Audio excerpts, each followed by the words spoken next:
Well, good morning. Good to see you again. No, this is weird. That's like, I don't actually see you, do I? But you see me. So there's something weird going on with this relationship right now. But regardless, it's good to be here and talk at you.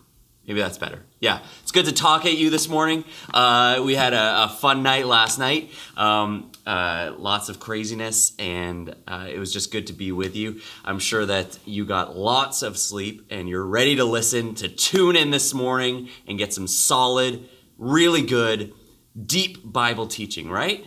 Yeah, excellent. Good, because that's maybe what I'm going to bring. I don't know. I might fall asleep actually on camera here. But regardless, I'm here and we're going to talk. We're going to follow through on what we talked about last night with one sharp question to start this off. Does it really matter where you are? Does it really matter? I mean, if God sees you, if God cares about you, if you actually matter, then yes, it does matter where you are. But I think so often in life we go through asking the question, does it matter where I am? Why am I here? Maybe that's a bigger question. Why am I here? That can be small or it can be big. It can be kind of like, why am I here in this living room right now? Why am I here with these people? Especially these people. These people are kind of weird, right? But why am I here? Or the bigger question, why am I here? I mean, why do I even exist? Right? We ask all kinds of questions like that. How did I get here? I know sometimes you end up in a house that you didn't plan on being in, and you wonder, why did I have to move? You end up being in a city you didn't plan on being in your life. You wonder, why did we actually have to move? How did I get here? How did I get to this school? Why am I still at this school when there's so many troubles, so many bad things going on in my life? Why am I still here? We ask this question all the time. Why am I here? How did I get here? Does it really matter why I'm here or where I am? I think those are the questions that we need to focus on because, as we talked about last night, you do matter to God. And I want to say, if you do matter to God, then it does matter where you are. And He has a purpose for where you are right now. Even being right there on that couch, on that floor, however you're splayed out in that living room right now, rolling around, whatever it is, it matters that you're there and God actually sees you. But we're going to get to that in a little bit.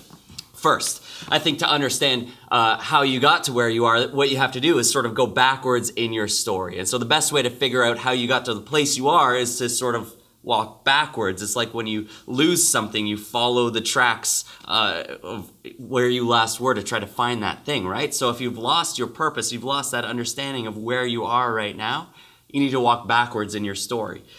I told you a bit about my story last night, about how I got to where I am right now. Long story, lots of different major moments in my life brought me right here, right now, and I believe it's incredibly purposeful that I'm here with you. I think it's just as purposeful that you are where you are right now. I think God has something for you right now. And it's extremely important for you to understand that and to know what your purpose is. So what's your story? I mean, where did you come from? How did you end up right here this weekend with these leaders and these friends on this retreat? Follow back in your story.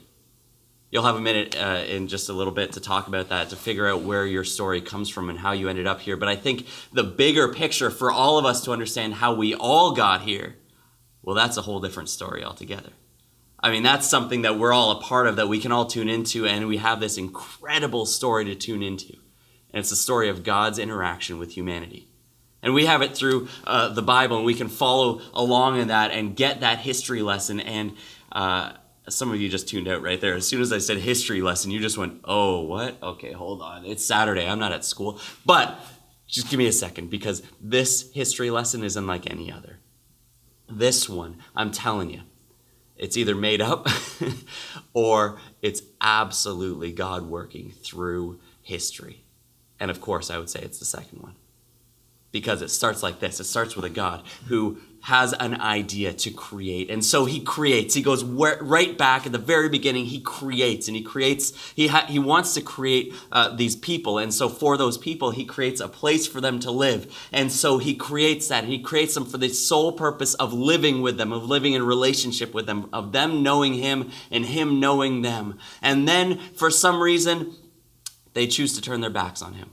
And so they walk away. And then the rest of the story is about God's relentless pursuit to get back at that. To get back at that relationship that he originally created. You've got the first two stories, the first two chapters in the Bible are God and man together. The last two stories of the Bible are God and man together. Everything else, including our life right now, is in that middle part of God's pursuit of mankind, of getting that relationship back. God is pursuing you. And so they go on, and God interacts with humanity, and they've got these people, the Israelites, who are his people, and they keep turning their backs on him, and he says, I love you, and they say, we know you do, and we love you too, and then they turn their backs on him, and then it happens again, and again, and again, and so then God delivers messages through these people called the prophets. And these prophets are lonely, lonely people who come into a group of people turning their backs on God, and they stand in front of them and say, you got to understand, God loves you and you are so far off from him. And the people look at them and say, yeah, you're right, we are so off, we should follow God. And then they go, no, we shouldn't. And they turn their backs on him again, and they walk away from God again and again. And this happens throughout the entire history of these people, of us, of our people all around, of created humanity. And then God spends like 400 years between the Old Testament and the New Testament of not sending any prophets, no messages. This is like generation after generation of people that are going, God's not sent any more prophets. He's not talking to us anymore. He doesn't care about us anymore. And so you've got these people, and then they stick together, and then we kind of come into this New Testament time, and we know that the Israelites they're a small nation, and they are about to be overrun by this giant empire that is the Romans, and they're about to take them over, and you've got this nation of people asking each other and asking those all around them these major questions. Does God still love us? Does God still care for us? Does God see us? And then Mary enters the story. And we know God sees us. And we're going to talk about Mary in just a little bit, but I want you to take a minute here and just talk through what I just brought up here. You can talk about your story and talk about those questions in your life. So go ahead with your small groups, just discuss that a little bit, and then I'll be back with you in a minute.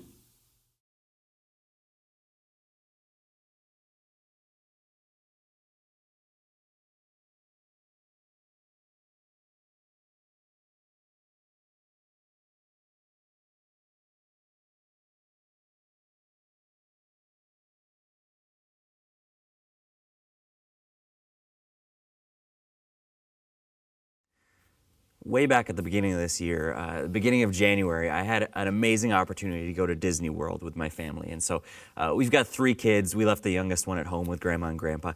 And my wife and I, my daughter and my son, went down there for the greatest week of our lives. Now, there was something that I realized while we were there. I mean, there are thousands and thousands of people, most of them kids. And all that I'm trying to do the whole time is keep my eyes focused on my kids. So there's one part where we went on this like dinosaur playground area, and we even separated so that I said to my wife, Karen, you watch Bronwyn and I'll watch Garrett, so that it was even easier for us so they didn't get lost in all the kids. And so the whole time in this big playground area, there's all these people, all these kids. My eyes are focused on one kid. I mean, there was hundreds of kids in that place. He was wearing a bright yellow coat, and I was looking out on the whole playground for this one yellow coat. And as long as I saw him, I knew that, he was safe, that he was protected, that he would be okay. He would get up to the top of the thing and look down at me and say, hi, Daddy. And I'd say, hey, okay, you're doing okay. All right. And there was one part where there was this spider web kind of thing, and he would try to climb up it. He's only 4 years old, so he's small, and he thinks he can do things that he's not big enough to. And so he climbs up this spider web thing, and his foot went through the hole. You know what I'm talking about? One of those big rope things. And his foot kind of got stuck in there, and the worker didn't want to help him for some reason. And so instead, she just sort of watched and kind of laughed at him. And I was down at the ground. I'm watching this, and I'm like caring for him, right? I'm like in pain for him. I'm like, oh no! And I went running, and it was total slow motion, where and like running up the thing, climbing up the rafters and all that stuff. And I get there, and there's all these like 9-year-olds and 11-year-olds waiting to go up the thing, but only one kid can go at a time, and Garrett's stuck on there. And so I go through and I push them, like, get out of here, kids. And I push the kids off to the side. And like, I think a couple of them fell over the side and fell into the lava pit, but I don't know, they might be okay. But, and as I got there, then I like lifted Garrett off of the spider web and then like busted through the side of the wall and flew out of that place. Now, some of that may not have actually happened, but the main part of the story is there, which was I was watching for Garrett, I was protecting him, and would have done anything to keep him safe because I had my eyes focused on him. I don't know if you've ever been in a movie theater where it's like packed full. Like where you get there a little bit late and you have to sit in the front row while the whole place is packed. I mean, I'm thinking like a movie premiere. So last year I had tickets for the Dark Knight Rises premiere. I had midnight tickets. Me and my buddies even bought like the ones where you get to pick your seat. So we didn't have to line up at like 10:30 that night or even earlier than that. So we get there and we get our seats and we're sitting in there and the place is absolutely packed, not a seat open. And I'm looking around and realize there's hundreds of people in this theater, and as soon as the lights go out, I won't see any of them. I mean, I don't notice any of them. They won't notice me, they won't see me, and I won't see them. Do I really matter here? I mean, do I make a difference? Does it matter that I'm here in this theater? Does anybody else really even know that I'm here? I think we kind of get that feeling going through life. Now, you guys have a different sort of experience with movie theaters where you get to go to one every Sunday morning, and there are leaders there that care for you, that love you, and you are known when you go into a movie theater usually. But in that case, you get this feeling like, I'm just one of the crowd. And do I really matter? Does it matter that I'm here? Does anybody know that I'm here? Does anybody see me? We're going to talk about the story of Mary, and I want you to go to Luke chapter 1 if you can. I'm just going to read this section here that talks about the story of Mary when Jesus was born. It's something that you all probably know, or many of you have heard of at least. You know that Jesus was born probably around Christmas time, and this is how the story actually came to happen. And so it's Luke chapter 1, and it starts at verse 26. I'm just going to read it for you, so tune in if you can. Try to listen up. In the 6th month of Elizabeth's pregnancy, Elizabeth is Mary's aunt, God sent the angel, or cousin, aunt. I always get that confused. God sent the angel Gabriel to Nazareth, a town in Galilee, to a virgin pledged to be married to a man named Joseph. I wonder who that is. Okay. A descendant of David. Oh, Joseph is a descendant of David. That's pretty significant because Jesus was going to come from the line of David. That's all speaks into that history that we talked about earlier. The virgin's name was Mary. The angel went to her. This angel shows up to this girl named Mary, and you got to hear this. Mary was about 14, 15, maybe 16 years old. Right around the age that most of you are. And an angel shows up and talks to her. The angel went to her and said, "Greetings, you who are highly favored. The Lord is with you." Mary was greatly troubled at his words and wondered what kind of greeting this might be. Yeah, I think that's a polite way to say she was freaked out. This angel shows up, says, "You are favored." And she's like, I wonder what this greeting might be. Yeah, okay. But the angel said to her, "Don't be afraid, Mary. You have found favor with God. You will conceive and give birth to a son, and you are to call him Jesus. He will be great and will be called the Son of the Most High. The Lord God will give him the throne of his father, David, and he will reign over Jacob's descendants forever. His kingdom will never end." Again, Mary politely says, "How will this be since I am a virgin?" Now, we won't get into all that stuff. Save that for later, or your parents to answer. The angel answered, "The Holy Spirit will come on you and come to you, and the power of the Most High will overshadow you. So the Holy One will be born. To be born will be called the Son of God. Even Elizabeth, your relative, is going to have a child in her old age, and she who was said to be unable to conceive in her 6th month, for no word from God will ever fail." Get this. This is what I want you to hear, how Mary answers. I am the Lord's servant, Mary says. May your word be fulfilled. And then the angel left her. See, Mary, this girl who's engaged at like 15, 16 years old, that's how things worked back then. She's engaged to this carpenter boy. Her life is not going to be anything fabulous by any means. She's going to be fighting for money the rest of her life. She's a woman. She's a young woman in a time where young women were not respected whatsoever. She now has to live with this burden of being pregnant outside of marriage. Again, I mean, the things are just stacking up against this young girl to be secure at all in life. And Mary is sitting, living in this world where already she would feel like she's less respected, like she's less seen. In this time where people are crying out, does God see us? And she's going to have to live with this child outside of marriage. And she will be yelled at. She will be called names. She will be kicked out of most places that she's already welcomed. Mary will be alone. Have you ever felt like that? I mean, maybe you've gone through your life and you have felt pretty secure. You have felt loved. You have felt known. You have felt like you are cared for always. You have friends, you have family, you have even youth leaders who care for you, who love you, who invest in your life. But what about when those friends turn their backs on you? And what about those moments when it feels like actually your family doesn't want you around? Or what about when something happens to you, or somebody says something to you or about you, and all of a sudden you feel like you don't fit in anymore. You don't fit anywhere. What happens then? Do you matter? Does God see you? Has God abandoned you? See, I think like Mary, I think in those times you can feel like you don't matter. Like where you are doesn't matter. Like you are just one in a theater full of hundreds of people. And if you were gone, somebody else could fill your spot. I think what this story tells us is you, no matter who you are, where you are, how old you are, just like with Mary, God sees you and He's got something incredible for your life. Do you think Mary thought the day before that she would carry the Son of God? Well, after that moment, she said, God, whatever you want from me, I'll do it because it's worth it. She was willing to put up with all the things, everything that would come against her because she knew that God had something for her that was incredible and that she would change the world because she trusted God. Now, I want you to go into your groups. And here's what I want you to do.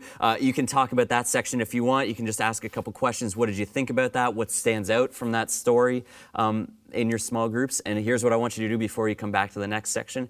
You're going to read Psalm 139. So somebody in your group, or you can share it, split it up into a bunch of different people to read sections of it. It's kind of long. Psalm 139, then come back and I'll join you in a minute with the rest of the video. See you later. I'm going to just tune into this movie here.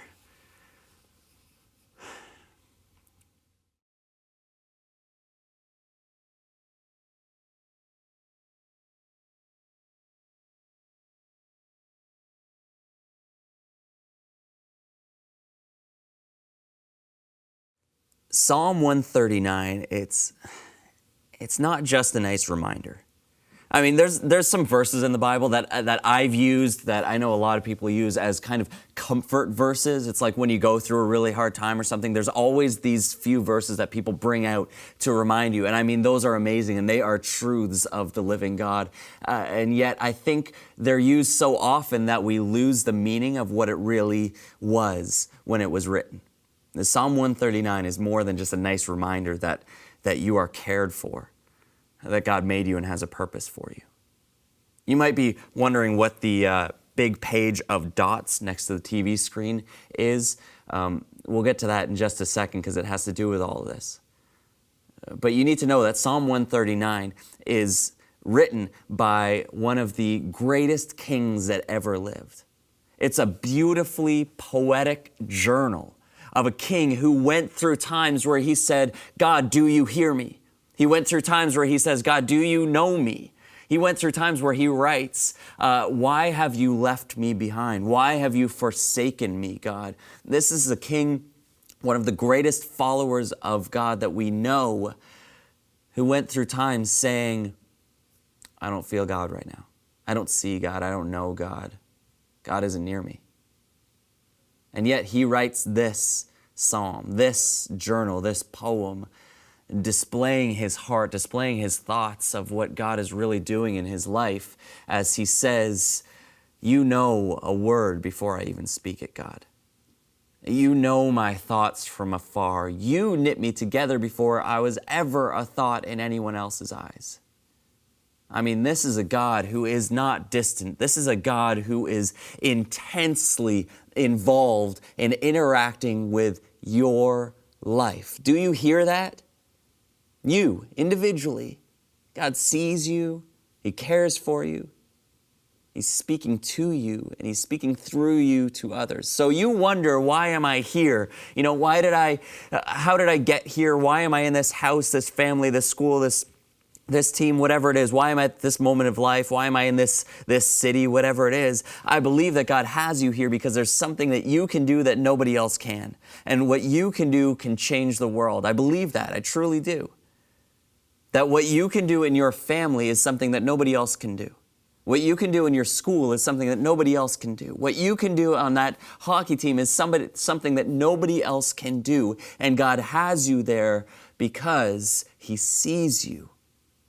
Just like he saw Mary and had an incredible purpose for her life, he can do the same thing with you.